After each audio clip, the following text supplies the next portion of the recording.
درود همراهان عزیز.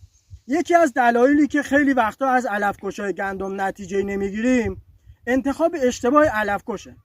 به طور مثال علف‌کش پوما سوپر هیچ تأثیری روی علف هرز چچم نداره، در حالی که علف‌کش‌های مثل آکسیال و ایلوکسان به خوبی میتونن علف هرز چچم رو در مزرعه گندم و جو کنترل کنن. و یا اینکه علف‌کش آپلانتیس هیچ تأثیری روی علف‌های هرزی مثل جودره، جوموشی و علف پشمکی نداره و بهتر برای کنترل این علف‌های هرز از علف‌کشی مثل آپیروس استفاده کنیم. پس خیلی مهمه که چه علف‌کشی رو برای چه علف هرزی استفاده می‌کنیم.